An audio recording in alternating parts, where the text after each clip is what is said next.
저희를 주께서 다시 부르셔서 저희로 하여금 주께서 명하신 대로 진리의 말씀을 올바로 나누어서 하나님 앞에 인정받는 일꾼이 되도록 공부할 수 있는 기회를 베풀어 주신 것을 인해서 진심으로 고맙고 감사합니다. 사랑하신 아버지 하나님께서 저희를 이 땅에 홀로 두지 아니하시고 참으로 주의 진리의 영을 보내시고 또 같은 믿음을 가진 사람들을 이렇게 함께 모이게 하셔서 참으로 성령님을 통해 하나님의 말씀을 배우고 그 말씀으로 인해 저희가 참으로 모든 주께서 주시는 천상의 복을 받아 누리고 그 말씀으로 인해 살아갈 수 있는 축복을 허락해 주신 것을 인해서 진심으로 감사드립니다. 다시 한번 간구하오니 이 시간 약속하신 대로 모든 진리 가운데로 우리를 인도하심으로 그 말씀이 저희 마음판에 새겨지고 그 말씀이 매 순간순간 살아 역사해서 말씀이 우리를 지배해서 주님께서 우리를 온전히 통제하심으로 주님 기뻐하시는 그러한 합당한 열매와 행실을 주 앞에 보일 수 있도록 도우시기를 이 시간 간절히 간구드립니다. 부족한 자에게 맡기신 말씀의 사역인 줄 알고 주님의 도움을 요청합니다. 심히 무지하고 게으르고 또 무능한 자요나 주님 택하신 자를 능하게 하시고 주님의 영으로 충만케 하셔서 위로부터 지혜와 명철을 더하셔서 이 하나님의 말씀을 강론하게 조금도 부족함이 없도록 하셔서 주의 백성들에게 합당한 꼴을 먹일 수 있도록 도우시기를 원하옵고 부족한 자를 통해서 주께서 이루시는 모든 사역을 통해 홀로 영광과 존귀와 또 기쁨을 얻으시기를 원하오며 우리 모두에게는 큰 축복과 유익이 될 수 있도록 역사해 주실 것을 간절히 간구드립니다.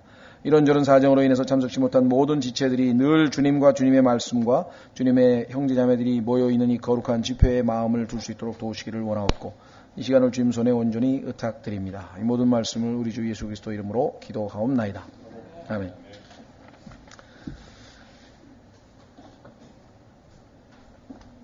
예, 날씨가 이제 진짜 막 여름이 된 것 같습니다. 오늘 지난 시간에 이어서 이제 본격적으로 우리가 이제 고린도전서 공부를 해 나갑니다. 고린도전서 하게 되면은 지난번에도 말씀드린 것처럼 참으로 놀라운 책이다. 어떤 면에서 놀라운 책인가 하니 하나님께서 이 땅에 세우신 주님의 몸된 교회가 향후 2000년 교회 역사 동안에 겪게 될 교회 안에 여러 가지 많은 문제들을 다 일일이 이렇게 열거해 주셔서 거기에 맞는 해결책을 이렇게 제시해 주셨다. 그런 의미에서 봤을 때는 정말 아주 실용적이고 꼭 필요한 책이라 이렇게 생각이 됩니다. 그래서 보통 이거 영어로는 이걸 트러블 슈팅 매뉴얼이라고 하는데요. 트러블 슈팅 매뉴얼이란 말 예를 들면은 모든 가치 있는 거, 한 번 쓰고 버리는 거는 뭐 무슨 문제가 발생하면 어떻게 조치를 취하라고 하는 그런 뭐랄까요, 지침서가 필요 없죠. 매뉴얼이 필요 없는데 한 번 쓰고 쓸 게 아니라 소중하고 가치 있고 중요하고 값이 나가는 것들은 그 물건을 만든 사람이 다 알아요. 그렇죠? 예, 그 물건을 만든 사람이, 예를 들면 에어컨을 만든 사람은 에어컨이 어떨 때에는 어떤 문제가 발생할 것이다. 그죠? 예를 들면 어떨 때는 냉기가 덜 차다 이 말이죠. 그럴 때에는 가스가 부족하니까 뭐 가스를 집어넣어라. 또 어떨 때에는 곰팡이 냄새가 날 때에는 뭐 밑에 있는 필터를 씻어서 깨끗하게 씻고 그 다음에 뭐 거기다 뭐 무슨 약을 발라서 이제 곰팡이를 죽여라. 뭐 그 이외에 하여간 여러 가지 그 조치들을 취할 거란 말이죠. 모든 게 컴퓨터도 그렇고 하여간 좀 가치 있고 중요하고 이런 것들은 다 문제를 해결하는 그러한 매뉴얼을 다 처음에 기계 살 때 다 줍니다. 그러면 확인해보고 이게 이런 게 잘 안 되는데 이게 뭐지 하고 이렇게 찾아보니까 뭐 무슨 문제가 있다. 그걸 고치고. 교회가 이 땅에 세워질 때 하나님께서는 이 교회 안에 교회가 겪게 될 교회 안에 발생하게 될 그 많은 문제점들을 알고 계셨고 그 문제를 해결하는 모든 지침을 기록해 주신 것, 이게 바로 고린도전서라 이렇게 지금 얘기를 했습니다. 실제적으로 보니까 이 교회 안에 많은 문제들이 발생해서 그 문제들을 어떻게 해결할 것인지를 사도 바울에게 문의를 했고 그 사도 바울이 7장서부터 답변을 하는데 문제는 겉으로 드러난 증상이 문제가 아니라 실제 그 문제의 뿌리를 쭉 파고 들어가 보니까 그들이 영적으로 아직 성숙이 되지 않아서 생긴 문제들이었어요. 그들이 영적으로 성숙이 되었다면 하나님의 말씀을 기준으로 해서 얼마든지 빨리빨리 해결할 수 있는 문제였다는 거죠. 그래서 그는 가장 중요한 핵심적인 문제부터 짚고 나가기 위해서 1장서부터 6장까지 아직 그들이 질문한 내용은 아니지만 바울이 봤을 때 또 하나님께서 바울을 통해서 이 교회에게 정확한 문제 해결을 제시하기 위해서 기록을 하셨다고 이렇게 말씀을 드렸습니다. 자, 우선 이 서론에 해당하는 1절서부터 9절까지 보면은요, 이 고린도 교회라고 하는 교회는 아마 이 세상에 존재했던 그 어떤 교회들보다도 하나님께서 주신 축복을 받아 누리는 데 있어서는 아주 뛰어난 교회였다. 그러니까 아주 하나님으로부터 정말 많은 축복을 받아 누렸던 교회였습니다.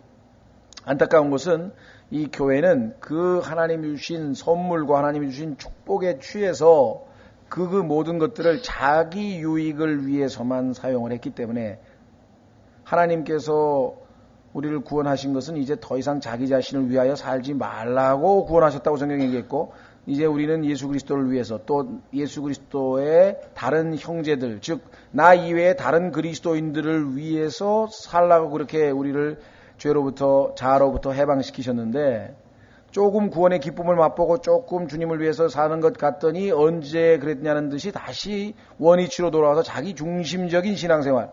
그러니까 신앙생활은 여전히 해요. 구원도 받은 상태예요. 그러나 영적으로 베이비 상태에 머물러 있어서 성장이 안 되게 되면은 지식도 있고 지혜도 있고 온갖 은사도 있고 정말 활동도 있고 구령도 하고 뭐 교회가 겉으로 보기에는 그냥 막 아주 굉장히 활동이 많은 것 같은데, 그 모든 것들의 중심에는 자기 중심적인 것이 자아가 딱 들어가 있으면 결국은 합당치 않은 열매가 나오게 되고, 여기 보시처럼 결국은 다툼, 왜? 서로 자기를 내세우는 사람끼리는 결국은 싸움이 벌어질 수밖에 없겠죠. 부부간에도 마찬가지겠죠. 두 사람이 하나가 되어서 부부가 됐을 때 각자가 내가 상대방을 위해서 내 목숨을 내놓겠다. 그 성경이 사랑이라 그랬으니까. 나는 상대방을 위해서 목숨을 내놓겠다. 그렇게 하면은 그건 그리스도가 중심이 되셔서 결코 문제가 없겠지만, 각자가 자기 중심적이면 결국은 두 개의 자아가 부딪혀서 쨍그랑거리는 소리가 날 수밖에 없고, 가정만 그런 게 아니라 교회도 마찬가지.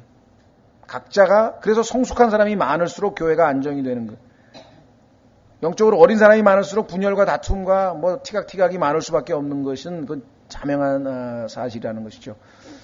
그래서 사랑 결핍증이었다. 해답은 주님을 향한 사랑, 또 그 사랑으로 다른 형제를 사랑하는 그 사랑이라고 하는 것은 남을 위해서 자기 자신을 희생하는 건데, 그것이 빠지고 나머진 다 있었어요. 그러니까 모든 좋은 것들을 자기를 위하여 쓰니까 이렇게 문제가 생기더라 이거죠. 그것을 주님을 위해서, 다른 형제들을 위해서, 하나님께서 내게 주신 것이 물질적인 축복이든 아니면 영적인 축복이든 은사이든 뭐든지 간에 그 모든 주신 목적은 결국은 나를 통해서 그것을 가지고 다른 사람들에게 유익을 끼치고 하나님께 영광을 돌리라고 하는 것인데, 그것을 깨닫지 못한 채 자기 중심적으로 자기 유익을 위해서 자기 자신만을 위해서 살았던 교회, 이게 바로 고린도 교회고, 영적으로 성숙지 않으면은 고린도 교회는 자연적으로 생겨날 수밖에 없는 그런 것이다. 자, 그래서 우리는 1절서부터 9절까지 지난번에 했지만 한번 다시 읽어보겠습니다. 얼마나 큰 축복을 받은 교회인가. 첫째, 1절서부터 하나님의 뜻을 따라 예수 그리스도의 사도로 부르심을 받은 바울과 우리 형제 소스데네는 고린도에 있는 하나님의 교회 곧 그리스도 예수님 안에서 거룩히 구별되고 성도로 부르심을 받은 자들과, 거룩히 구별된 자들입니다. 하나님께서 예수님의 피로 성령으로 하나님 것으로 하나님의 자녀로 거룩히 만들었어요. 그래서 성도라고 거룩하게 된 자들이라고 불리움을 받습니다. 또 각처에서 우리의 주 곧 그들과 우리의 주 되신 예수 그리스도의 이름을 부르는 모든 자들에게 편지하노니, 그래서 가장 존귀하신 이름을 부르는 그러한 자들입니다. 모였을 때도 예수 그리스도를 찬송하고 간증할 때도 예수 그리스도를 드높이고 그렇게 예수 그리스도. 그런데 3절, 하나님 우리 아버지와 주 예수 그리스도로부터 은혜와 평강이 너희에게 있을지어다. 안부를 전했습니다. 4절 예수 그리스도를 통하여 너희에게 주신 하나님의 은혜로 인해 내가 너희를 대신하여 항상 나의 하나님께 감사하노라. 은혜를 받았습니다. is given 현재 시제로 현재 수동으로 되어 있는데요. 지금 받아가지고 현재 가지고 있는 거예요. 여러분들 이 영어 킹제임스 성경에만 나오는 이 독특한 시제인데요. 요즘엔 안 쓰이죠. 현재 완료라 그러는데 옛날에는 이 시제는 현재 수동이라고 하는데 수동태예요. 주어져 있어요. 하나님이 주셨죠. 그렇죠? 하나님에 의해서 은혜가 주어져 있어요. 그런데 주어졌고 계속 주어져 있는 상태. 이게 굉장히 참 킹제임스 성경만이 갖고 있는 굉장한 그 표현인데요. 좋은 표현인데 특히 여러분이 이 갈라디아서 2장 20절을 보시면 그 표현이 굉장히 의미 있다는 걸 알 수 있습니다. 그 유명한 구절이요. 내가 그리스도와 함께 십자가에 못 박혀 있나니. 사실 제가 그렇게 번역을 하고 싶었는데 여기는 지금 어떻게 번역을 했는지 모르겠어요. 못 박혔나니 그러면 그냥 과거로 끝난 것처럼 보이죠? 갈라디아서 2장 20절 보시면요. 못 박혀 있으나 이렇게 고치라고 막 주장을 했더니 고쳤네요. 자, 못 박혔으나 보통 성경에는 다 과거 시제로 되어 있습니다. 그런데 영어 킹제임스 성경을 보면은 현재 수동, 지금 있는 이 주어진하고 똑같은 시제로 되어 있어요. 그러니까 못 박혔어요. 예수님을 믿는 순간. 그렇죠? 그 다음에 그때부터 뭐예요? 지금까지 현재도 구원받은 그 순간에 못 박히고 끝난 게 아니죠. 못 박힌 채로 계속 지금도 못 박혀 있는 거예요. 무슨 말이겠죠? 못 박혔고 계속해서 못 박혀 있는 그런 의미를 갖고 있어요. 이 시제가. 그래서 지금 이 고린도 교회도 마찬가지 is given 하면은 은혜를 받았고 구원받을 때 받았잖아요. 은혜를. 그리고 지금도 계속 은혜가 주어져 있는 상태. 그러니까 얼마나 하나님으로부터 큰 축복을 받은 교회인가. 그래서 고린도전서 1장 4절에 주어져 있는 시제도 바로 is given이로 돼.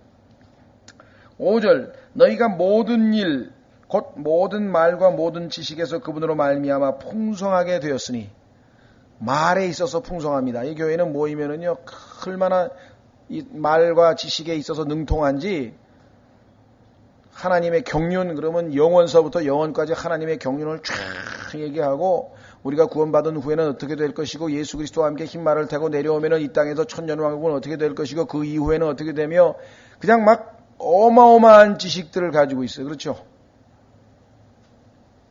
지난번에 조재성 형제는 뭐 여기 와가지고 그냥 너무 놀랬다 그러는데 자기가 예수님과 함께 흰말을 타고 나중에 이 땅에 내려온다는 생각을 하니까 막 가슴이 두근두근 거려가지고 너무 그런 지식은 어디 가서 다른 아마 여러분들 그런 어떤 교회에서도 그런 거 별로 얘기를 안 하잖아요. 그렇죠? 그러니까 창세기 아마 3장에 대해서 여러분들 아마 공부하신 분들도 계실 터이고 지금 많은 뭐 계시록도 공부하고 종말론도 공부하고 지금 우리가 지난 9년 동안에 뭐 계속 하나님 말씀을 공부해왔기 때문에 그 쌓여진 지식만 해도 어마어마한 거예요, 사실은. 그렇죠?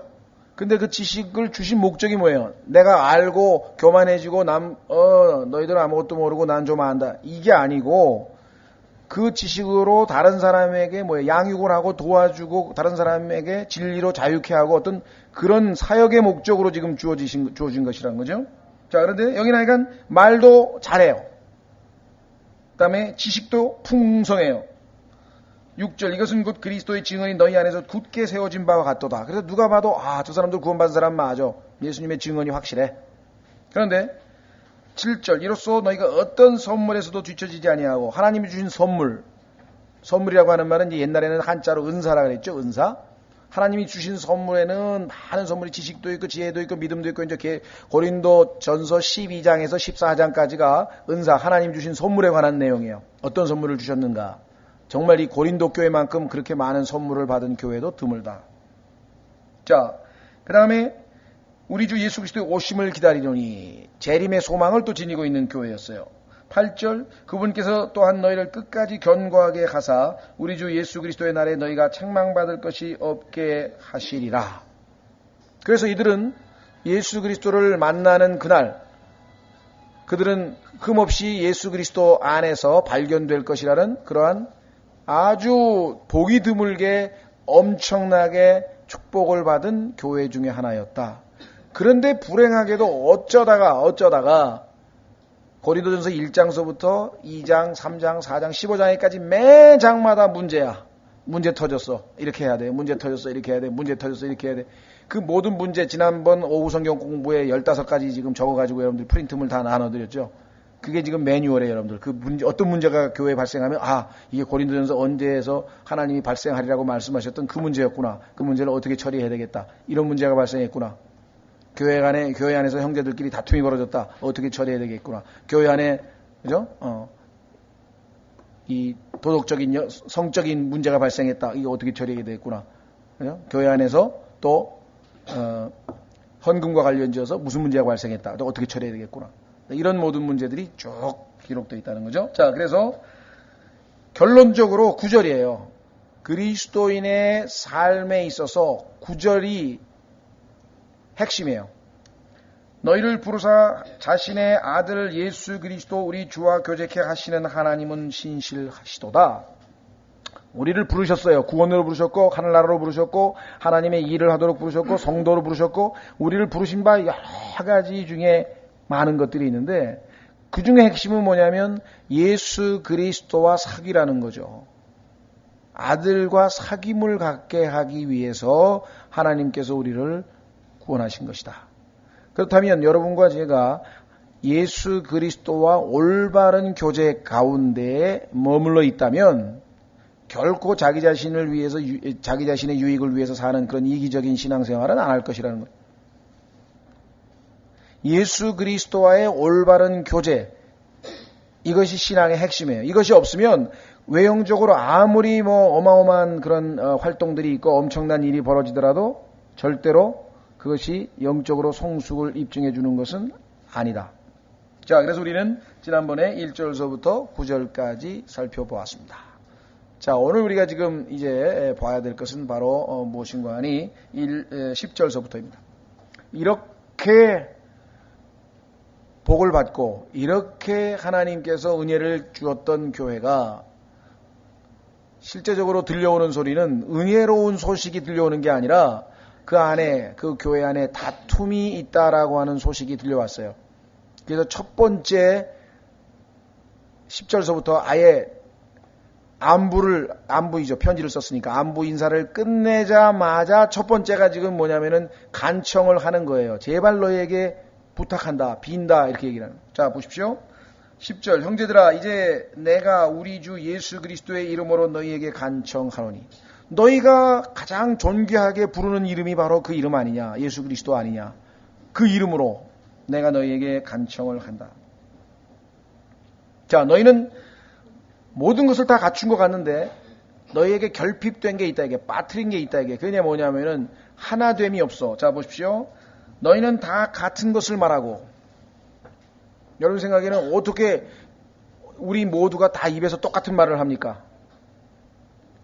기준이 있죠. 뭐에 관해서 똑같은 말을 해야 돼요? 하나님의 말씀과 예수 그리스도로부터 우리가 받은 것에 관한 것, 그죠? 진리에 관한 것에 있어서는 똑같은 말을 해야 돼요.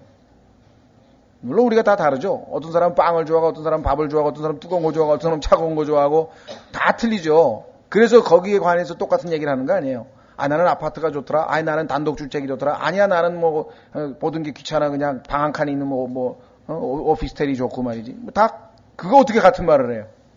나는 이게 맛있더라. 넌 저게 맛있더라. 그것에 있어서 같은 말 하라는 얘기는 당연히 아니겠죠. 그렇죠? 그럼 여기서 같은 것을 말하고 하는 얘기는 뭐예요? 영적 생활에 관한 한, 하나님의 말씀에 관한 한, 하나님께서 우리에게 주신 바 우리의 삶의 목적이 무엇인가, 우리가 하나의 공동체로, 사랑의 공동체로 교회라고 하는 것으로 모였을 때 이 교회가 존재하는 목적이 무엇인가, 우리가 모여서 그리스도 안에서 무엇을 해야 될 것인가, 이런 것들에 관해서는 똑같은 얘기가 나와야 되는데, 그렇죠? 다른 얘기가 나와버렸다. 이게 지금 고린도 교회 안에서 일이 생긴 거 아니에요. 분명히 예수 그리스도 안에서 하나됨을 힘써 지키라고 그랬는데, 나는 바울파다, 나는 아볼로파다, 나는 게바파다, 나는 그리스도파다, 네 파로 갈라져가지고 쪼개져 버렸네, 지금 이 교회가. 그러니 같은 것을 지금 말하고 있지 않은 모습이죠. 그렇죠? 우리 교회는 그런 게 없는 것 같은데요. 지금 겉보기에는 난 잘 모르지만 어떤 교회 가면 그런데요. 장로가 있으면은 누구 장로파, 장로별로 뭐 또 다 파가 나눠지고, 또 어떤 사람은 목사파가 있고 집사파가 있고 또 쪼개져가지고 안에서 그런 그 분열이 있다는 얘기는 아마 우리 주변의 교회들에서 많이 아마 들으실 것 같습니다. 자, 그래서 바울의 마음을 아프게 하는 것은 그렇게 많은 축복과 좋은 것을 받은 교회인데 같은 것을 말하고 있지 않다. 그래서 소위 말하면 영적인 교제, 대화에 있어서의 단결, 단합이 안 돼 있다. 하나가 안 돼 있다. 하나됨이 없다. 두 번째, 너희 가운데 분쟁이 없이, 지금 분열이 돼 있어요. 분쟁이 있어요. 서로 나누었어요. 디비전이란 말은 나눴어요. 같은 생각과 같은 판단 안에서 완전히 함께 결합하라. 자, 여러분들 생각이라고 하는 것은 뭐냐면요, 우리가 그리스도인으로서 나에게 하나님께서 원하시는 하나님의 뜻, 그것이 무엇인지에 관해서 생각이 같아야 돼. 그렇죠? 어떤 사람은 나를 향하신 하나님의 뜻은 이 세상에서 만사형통하는 거다. 병도 안 걸리고 사업도 잘 되고 모든 일이 잘 풀려서 이 세상에서 그냥 아주 행복하게 사는 거다. 만약에 어떤 사람이 그렇게 생각하고 있는데, 어떤 사람은 그게 아니고 나를 향하신 하나님의 뜻은 나에게 주어진 모든 것을 통해서 하나님께서 나로 하여금 예수 그리스도의 형상대로 만들어가는데 그를 위해서는 반드시 고난이 필요하다는 것이다. 이게 성경적으로 얘기하면 이 후자를 다 똑같이 얘기를 해야 되는데, 같은 생각을 가져야 되는데 한쪽 사람은 그게 아니라는 거야. 하나님이 전능하신데 하나님의 자녀를 고난당하는 걸 왜 가만두느냐. 다 병도 고쳐주고 다 해야지. 이렇게 생각 가지고 있다. 그러면 성경의 하나님이 아니, 오해하고 있는 거니? 그렇죠? 자, 판단도 마찬가지예요. 옳고 그름을 판단하는 데 있어서도 하나님의 말씀을 기준으로 해서 판단하면 다 똑같은 판단이 나와야 될 거 아니에요. 이것은 옳다, 이것은 그러다, 이것은 옳다, 이것은 그러다 나와야 되는데, 그 판단이 다르다고 하는 것은 누군가가 지금 하나님의 말씀이 아닌 자기 개인적인 견해나 아니면 누구 어떤 유명한 목사의 견해는 뭔가 지금 딴 얘기를 하고 있는 거라는 거죠. 그렇죠? 예. 자, 그래서 우리는 지금 이 단합이, 하나됨이 빠져 있는 이 것 한번 확인해 보겠습니다. 빌립보서 2장으로 가시면은요, 바로 여기서 얘기하는 하나됨이에요. 무슨 뭐 취향이 똑같다든가 무슨 뭐 어떤 그 정치적인 이슈에 대해서 생각이 같다든가 이런 게 아니에요. 성경에서 하나됨이라고 하는 것은 무엇인가 하니 영적인 활동이 있어서 하나인데요. 자, 빌립보서 2장 1절.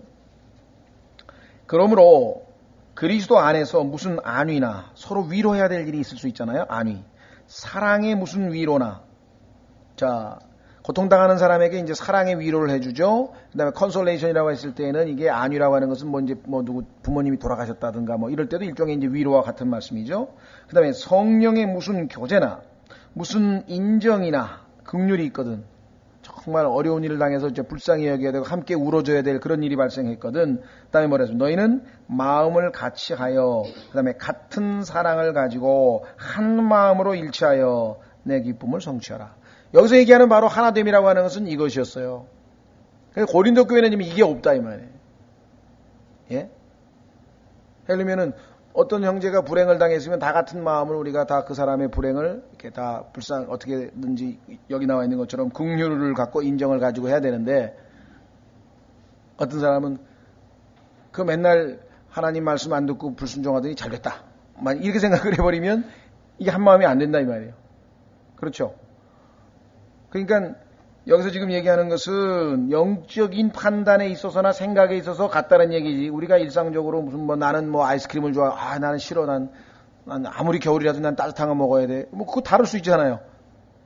그런 것 얘기하는 게 아니라는 걸 금방 알 수 있죠. 그래서 3절에 여기서 답이 나와 있는데, 어떤 일도 다툼이나 헛된 영광으로 하지 말고.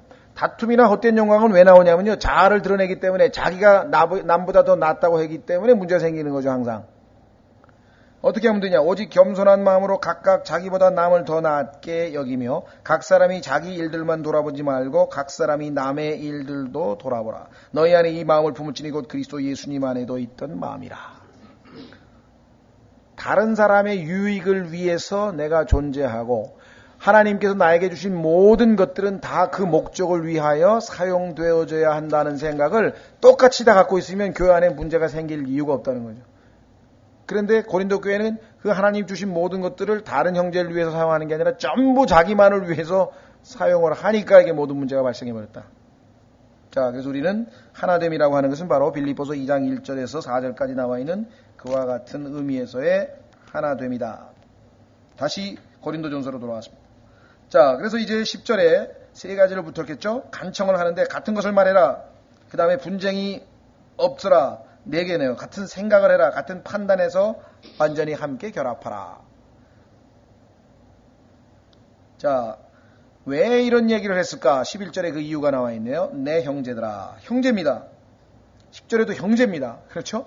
그러니까 지금 관심을 가지고 얘기하는 거예요. 형제가 아닌 사람이 뭐 죄를 짓는 데 있어서 우리가 어떻게 막을 수가 없잖아요. 형제라고 하는 사람이 죄를 지면 짓지 말라고 우리가 막아야 된다 이 말이죠. 자, 내 형제들아, 글로에의 집안 사람들 편으로 너희에 관한 일 곧 너희 가운데 다툼이 있음을 내가 밝히 알게 되었노라.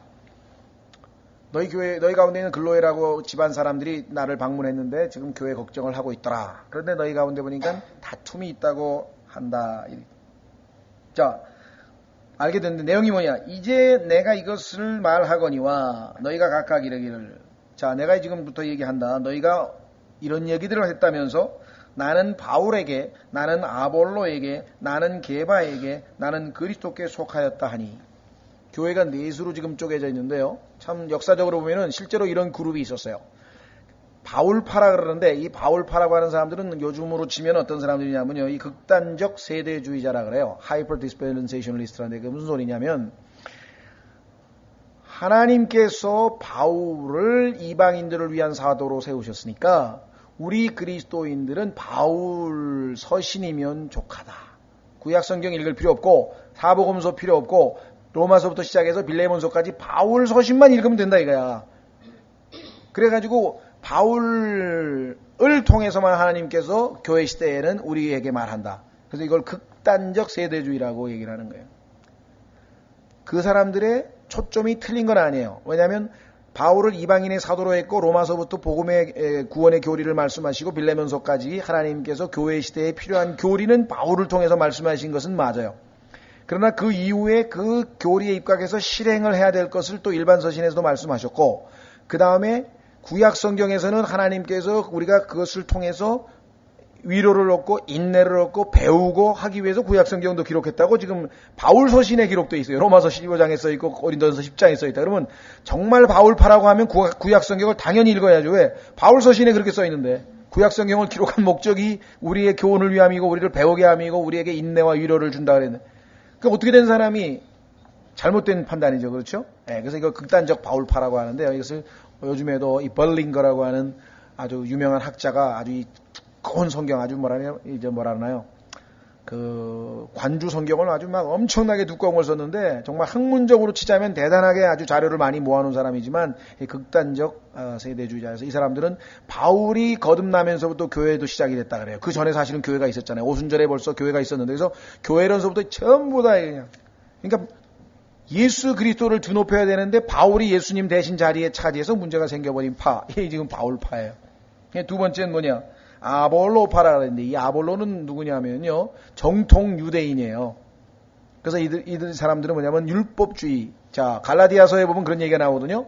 좋다 이거야. 믿음으로 구원받는 건 맞기는 맞지만 그래도 할례 받아야 된다. 그렇지 않으면 구원 못 받는다.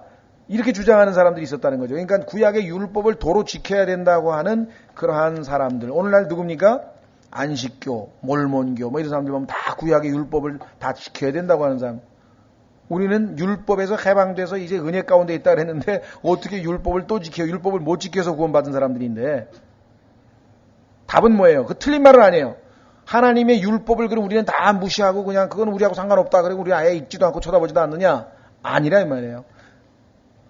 우리에게 제동장치 역할을 하면서 율법이 기능을 가지고 있다고 디모데후서 1장에 기록되어 있고 그 율법의 의가 이번에는 우리의 노력에 의해서가 아니라 성령님에 의해서 우리에 의해서 by us가 아니고 in us 로마서 8장 3절에 보면 우리 안에서 성취되어진다 이거예요. 누가?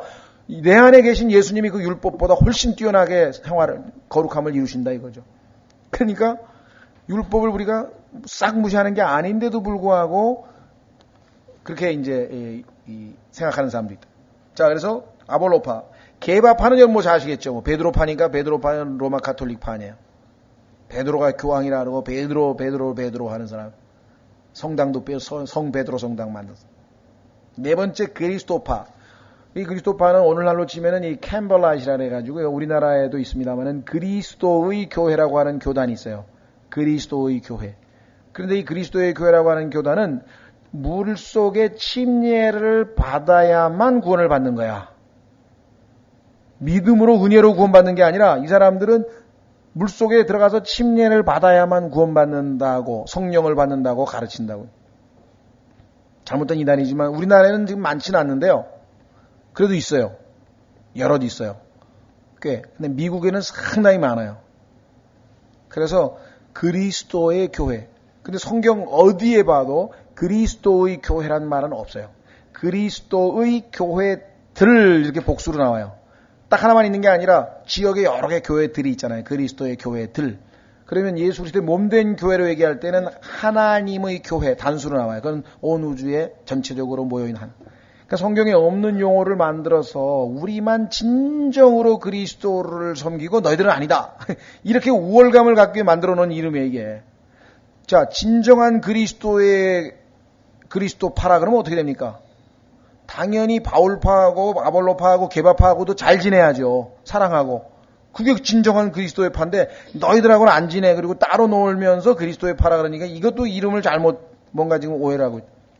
자, 그래서 지금 고린도 교회가 이렇게 지금 각자 자신들이 중요하다고 생각하는 점을 중심으로 해서 지금 쪼개졌는데 사실 뭐 지금 이 땅에 존재하는 교회들도 마찬가지입니다. 자기들이 주안점을 뭐 성결한 생활을 초점을 맞춰 성결교회도 만들고 뭐 신앙에 있어서의 거룩함을 추구한다는 뭐 감리교회도 만들고 그 다음에 또 뭐 순복음교회도 만들고 뭔 교회도 만들고 이게 다 지금 사실은 이미 분열이 되어 있는 상태죠.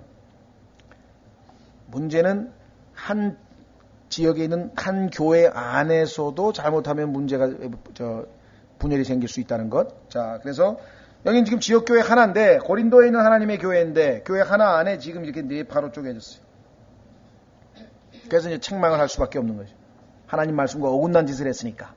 그래서 책망의 내용은 뭔가 하니 그리스도께서 나뉘어지셨느냐. 여기 나왔죠. 보십시오. 13절. 그리스도께서 나뉘셨느냐? 아니 그리스도는 한 분인데 어떻게 그리스도의 몸이 머리는 한 개인데 몸이 다 쪼개져 몸도 하나죠. 그리스도께서 나뉘셨느냐? 아니 안 나누셨죠. 당연히 나뉘시지 않았는데 나뉜 것처럼 행동하니까 이게 얼마나 지금 안타까운 일이냐. 바울이 너희를 위해 십자가에 못 박혔냐?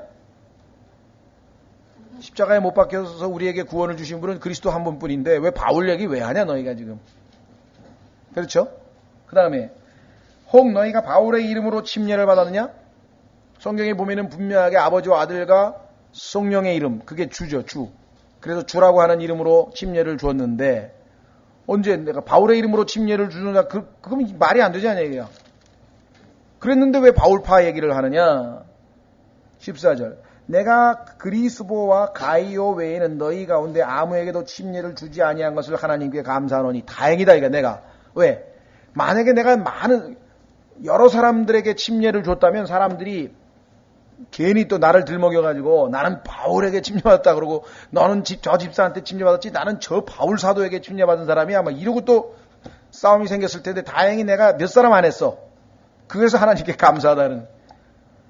얼마나 참 우리가 볼 땐 야 이거 뭐 이렇게 우스꽝스러운 일을 가지고 교회에서 싸우냐 그러지만요. 실제로 있어요. 그런 사람이 있어. 난 누구 유명한 목사한테 세례받은 사람. 그건 뭐 보세요. 16절 15절 이것은 아무도 내가 내 이름으로 침례를 주었다고 말하지 못하게 하려 함이라. 바울 들먹이지 말라 이게. 난 침례 준 사람 몇 명 안 된다. 내가 또한 스데바나의 집안 사람들에게 침례를 주었고 그 이외에는 다른 누구에게 침례를 주었는지 알지 못하느라. 내 기억에는 아마 스데바나 집안 사람 한 집안 더 침례를 준 것 같고 그 다음에는 얼마나 다행인지도 모르겠다. 이게. 그 누구에게 내가 침례 준 기억이 없다. 이게. 내가 만약에 많은 사람들이 침례 줬으면은 내가 내 파를 또 만들어가지고 바울파, 그래서 바울에게 침례받는 파 이런 게 나올까봐 내가 정말 너무 걱정했는데 다행히 아니다.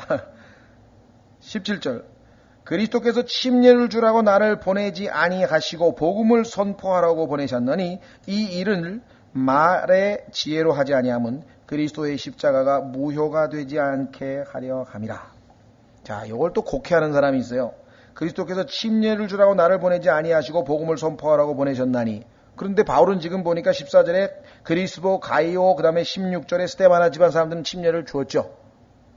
그런데 그리스도인들은 복음만 전해야지 침례를 주어서는 안 된다는 파가 또 있어요. 그 증거가 뭐냐면 요걸 구주하는 게 하나님께서 우리를 보내신 것은 복음 전하라 그랬지 언제 침례 주라 그랬느냐. 바울도 그렇게 얘기했다는 거예요. 그러면 예수님께서 마태복음 28장 20절에서 너희는 가서 침례를 주고 하고 명령한 건 또 뭐예요? 그리고 바울도 그럼 침례를 안 줬나요? 아니죠. 주 목적이 복음을 전해서 죄인을 그리스도께로 인도하는 게 주 목적이고, 그런데 거기에 다른 아무 사람이 없고 그 구원받은 사람이 침례를 받기를 원하면 누구도 줄 수 있는 거예요. 여러분이 만약에 어떤 사람에게 복음을 전했는데 그 사람이 그 순간 나 침례 받고 싶다 그러면은 침례 줄 수 있어요. 예? 물론 자매의 경우에는 성경적으로 봤을 때 공식적인 그런 행사 안 하기 때문에 자매는 아니지만 형제라고 한다면 꼭 우리 목사님에게 아니면 무슨 뭐 그렇게 할 필요 없어요. 정말 원하면. 왜? 그 사람이 지금 오늘 침례받고 미국으로 떠나야 된다든가. 그렇죠? 그 사람이 지금 내일 배 타고 어디 뭐 6개월 뭐 어디 뭐 강해를 간다 그러면 어떻게? 여러분들 사도행전에 나오잖아요. 빌립이 복음을 전했는데 이디오피아 내시가 내가 침례받는데 뭐 장애물이냐 그러니까 진실된 마음으로 믿었으면은 침례 받아도 좋다. 그래서 그냥 즉시 거기서 침례 주잖아요. 뭐 잘못된 거 있어요? 전혀 문제 안 돼요. 그러니 오늘날도 그런 사람이 있어요.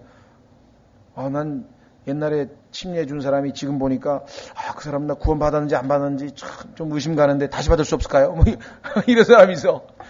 그러고 치면은 뭐. 예?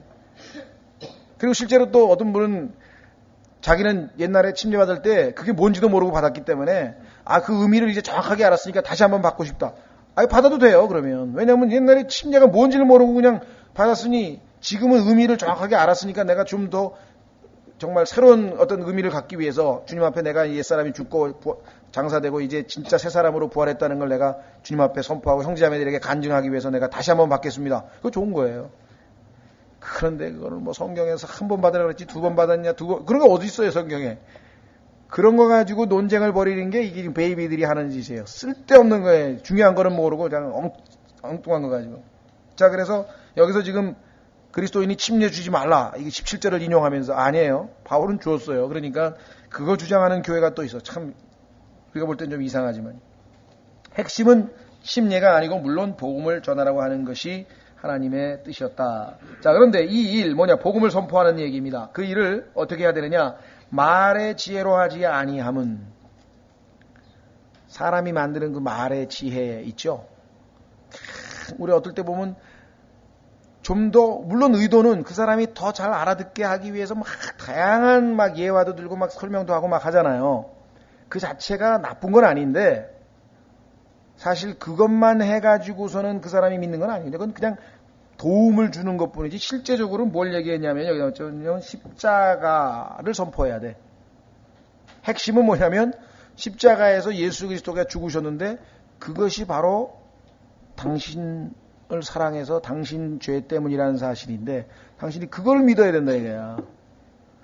그 전에 이 사람이 창조도 못 믿겠어 나는.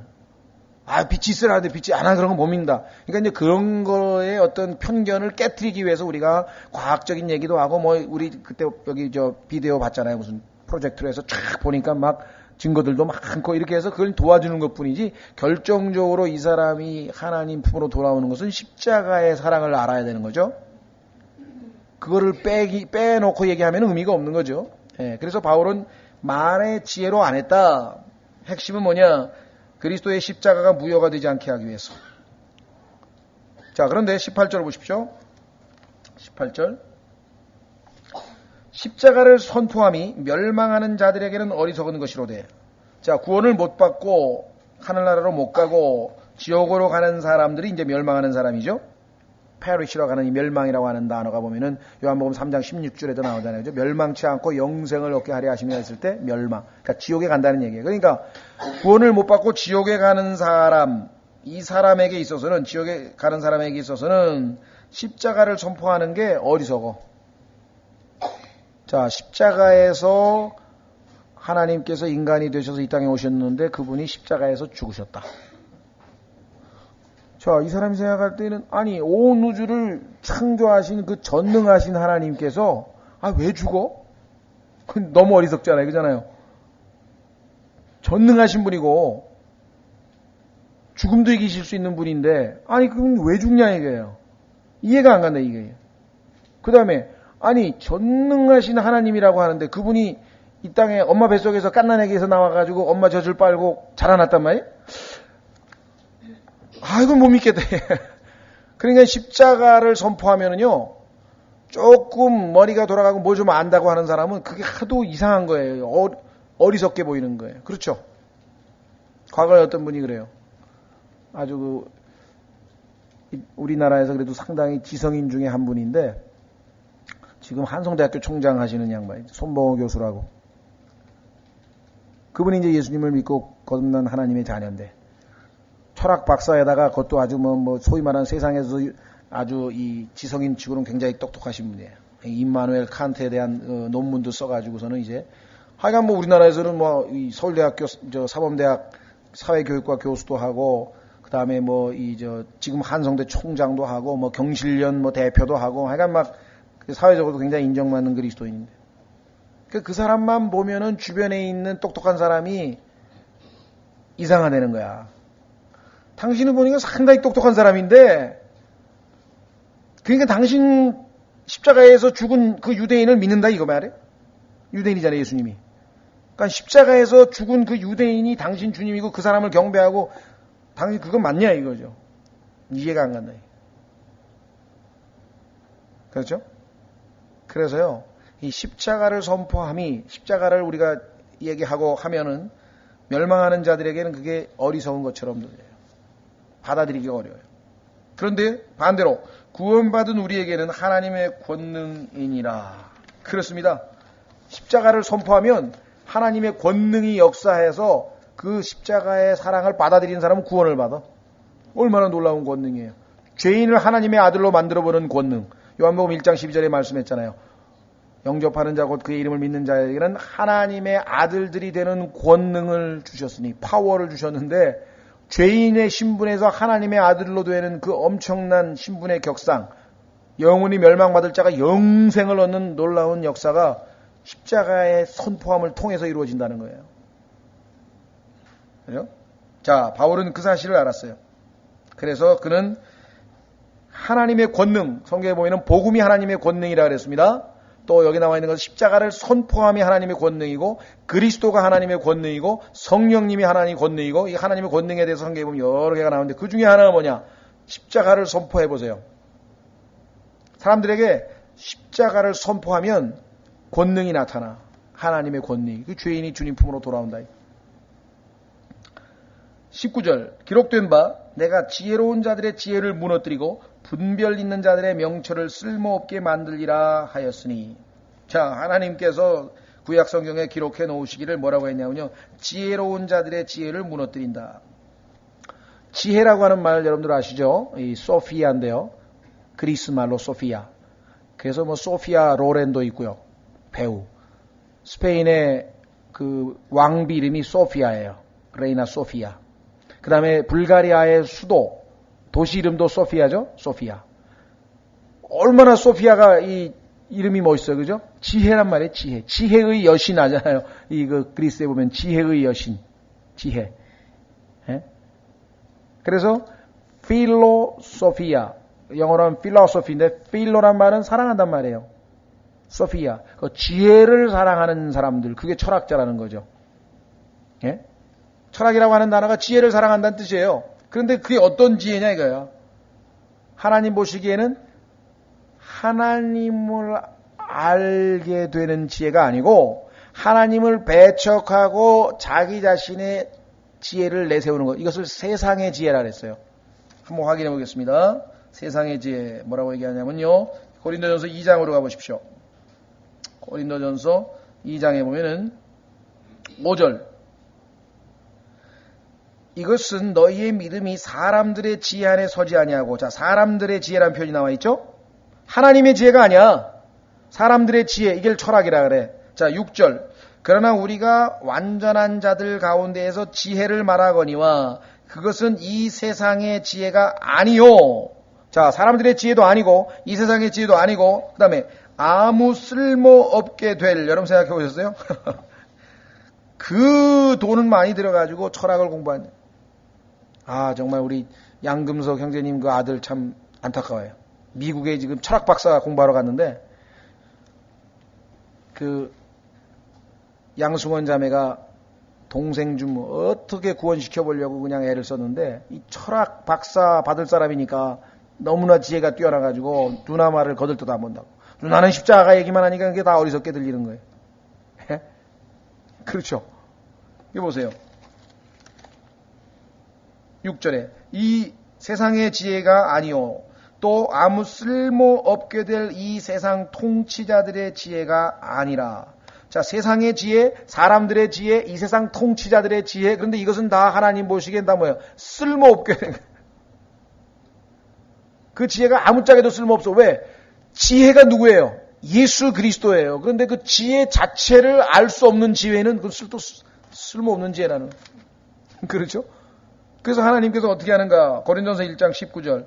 기록되면 내가 지혜로운 자들의 지혜를 무너뜨리고, 그 사람들이 뭐 세상의 지혜, 사람들의 지혜, 세상 통치자들의 지혜, 그걸 철학이라고 부르는데 그 철학은 하나님께서 뭐야? 다 무너뜨린다.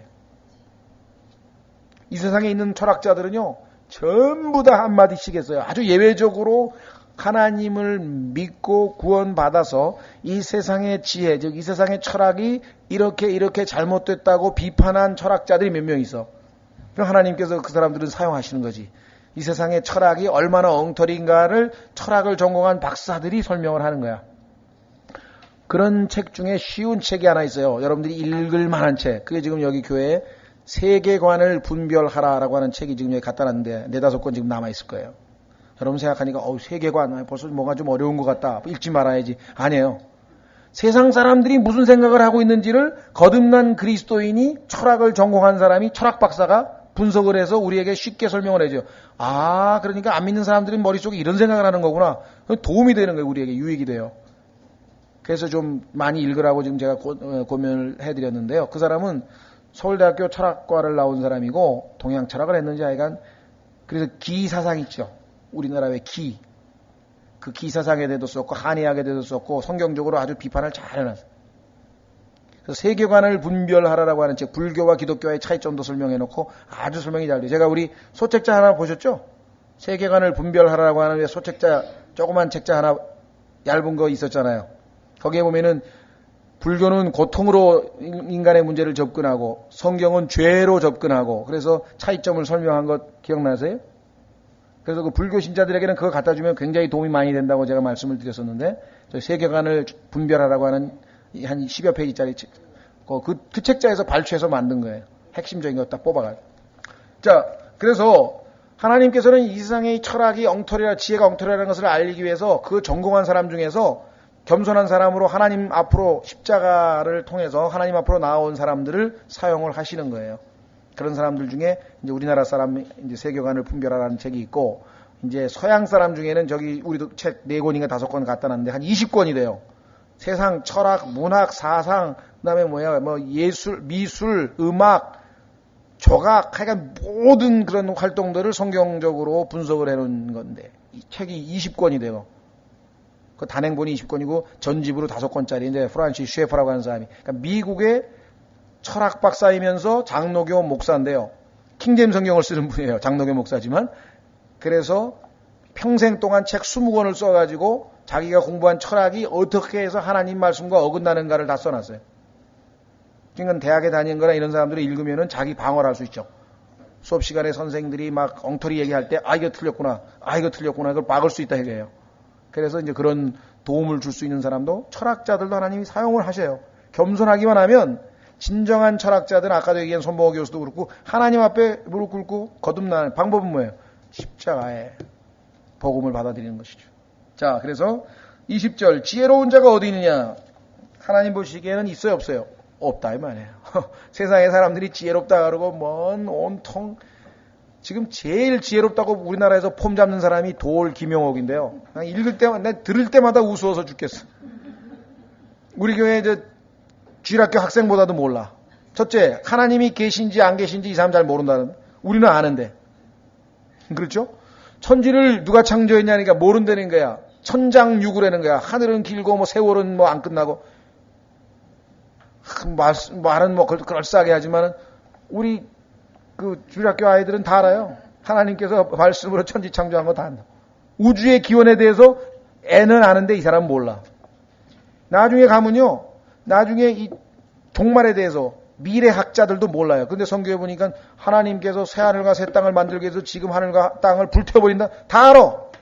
조금 공부한 우리 교회 사람들은 뭐 대학 문턱에도 안 간 사람 다 알아. 근데 그냥 박사에다가 포스트 닥이라 그래야 돼. 박사 후 과정까지 마친 사람인데 그걸 몰라. 글쎄요. 우주가 글쎄 그 종말이 몰라요. 그러니까 하나님 보서 얘기하는 거 지혜자가 어디 있냐 이거야.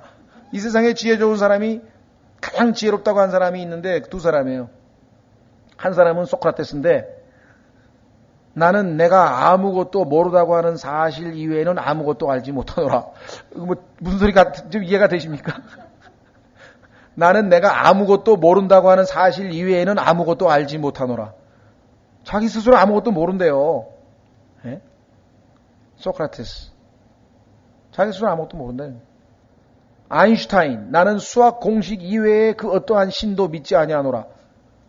수학 공식이 자기 신이래. 자기 하나님이라는 거예요. 수학 공식이 믿어가지고 어디 갔어요?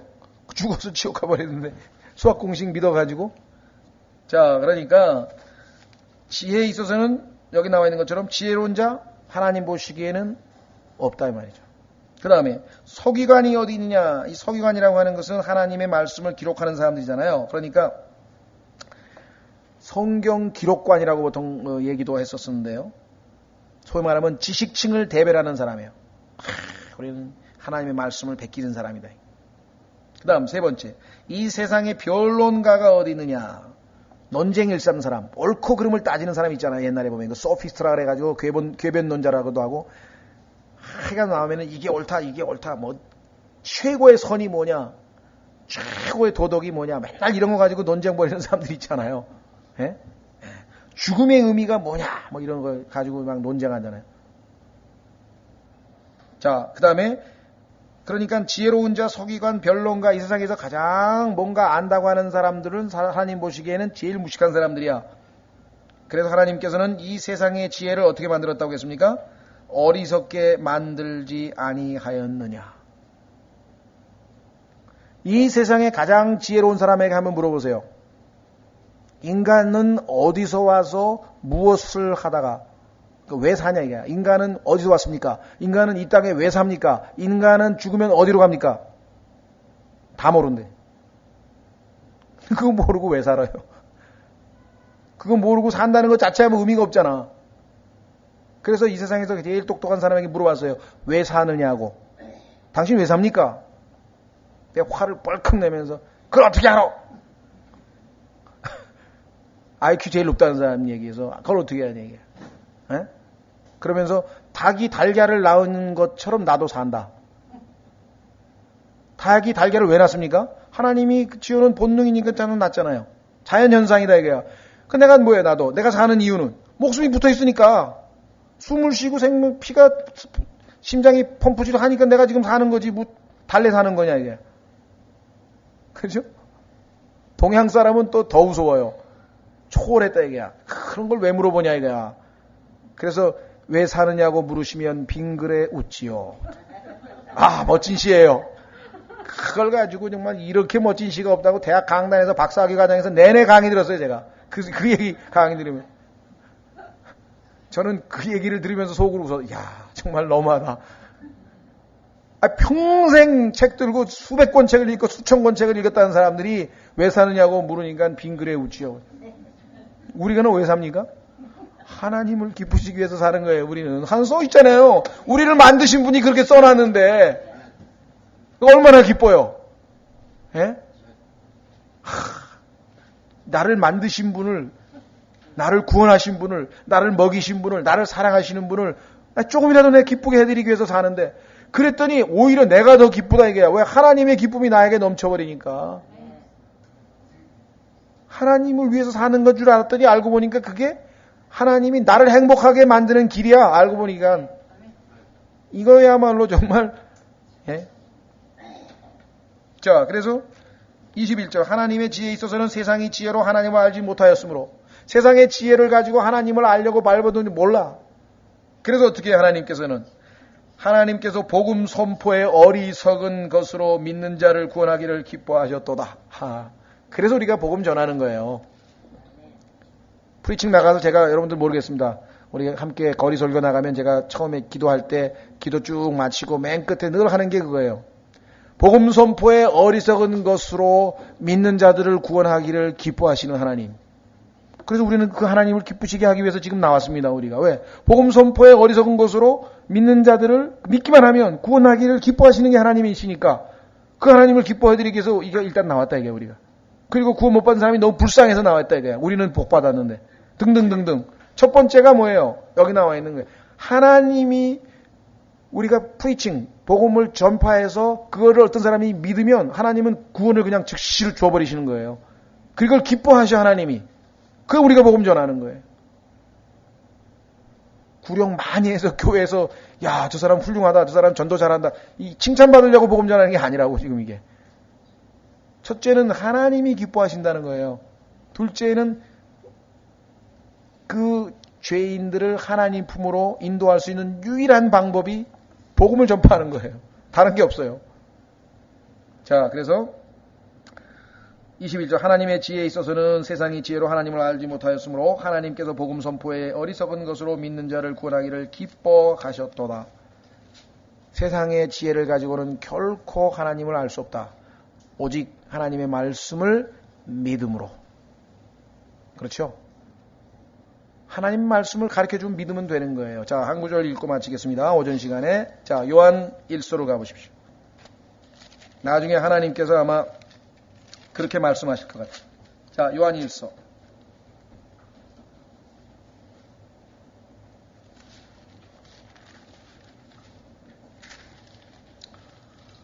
예, 5장.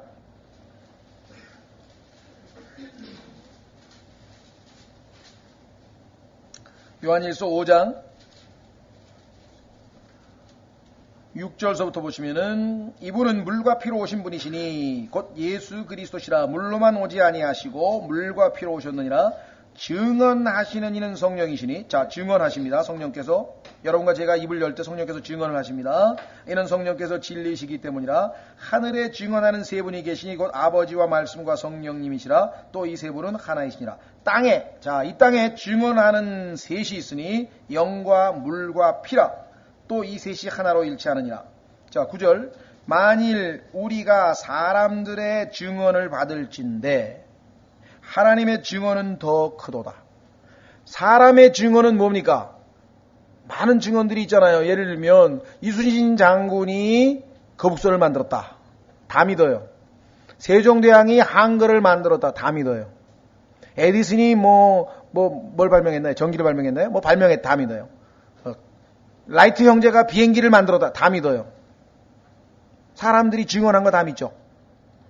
근데 하나님께서 증언하는 게 왜? 누구에 대해서 증언하냐? 하나님의 아들에 관해서 증언을 해주셔요. 보세요.